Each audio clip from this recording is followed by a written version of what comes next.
Gbajúgbajà òṣèrébìnrin tíátà Yorùbá ni Bímbọ́ Akíntọ́lá, ẹni ọdún 54 years, ó mà ti sọ̀rọ̀, ó mà ti tú àṣírí nípa ìdí tí ò ṣe ní ọkọ, tó sì ti jẹ́ kó di mímọ̀ ìpè ẹni tóun fẹ́ tó jẹ́ olólùfẹ́ òun ó ti kú o, èyí tí ọ̀pọ̀ èèyàn kò mọ̀ tẹ́lẹ̀.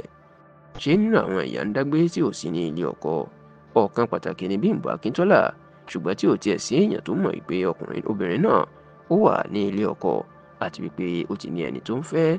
Ṣùgbọ́n nínú ọ̀sẹ̀ tá a wà yìí tí Bímbọ́ Akíntọ́lá tó ń ṣe ìfọ̀rọ̀wérọ̀ pẹ̀lú Emmanuel Ehumadu tí wọ́n bi léèrè wípé ṣé kò ní lọ́kọ ni, ìní Bímbọ́ Akíntọ́lá mà tú àṣírí pé òun ti ní olólùfẹ́ táwọn jọ ń fẹ́ra wọn, táwọn sì ti ń ṣètò lọ́kọláya, ṣùgbọ́n tó ní ẹni náà ó ti kú báyìí o, tó sì jẹ́ pé kò sẹ́ni tó fi bẹ́ẹ̀ mọ ẹni tí Bímbọ́ Akíntọ́lá tó ń fẹ́.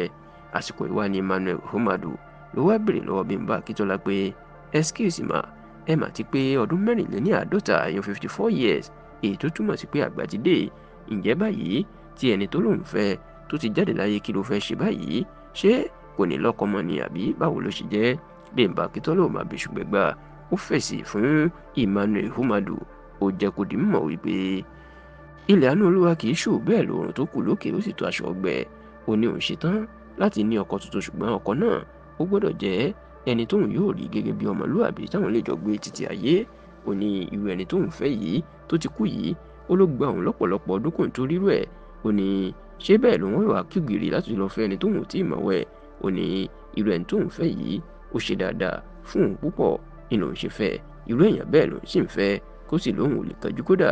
Ó ní bóun pé ọmọ ọdún 83 years tóun ti ń darúgbó, ó níyàn ò ní kóun má fẹ́ ọkùnrin míì nítorí pé láyé yìí ó ní kò dáa kóbìnrin máa dágbé, èèyàn ni kò sì lè dáṣà ayé ẹ̀.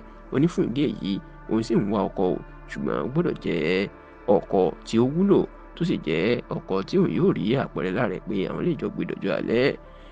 Ẹ rántí pé lọ́dún 1995 ní òkìkí Bímbọ́ Akíntọ́lá tàn, òun àti àwọn Fẹ́mi Adébáyọ̀ náà sì jọ dìde nínú gbajúmọ̀ fíìmù tán ṣe tó mi Nàìjíríà títí ńgbà náà, ìyún fíìmù Owó Blow. Ibẹ̀ ni Bímbọ́ Akíntọ́lá ló ti dìde pẹ̀lú àwọn bíi Fẹ́mi Adébáyọ̀.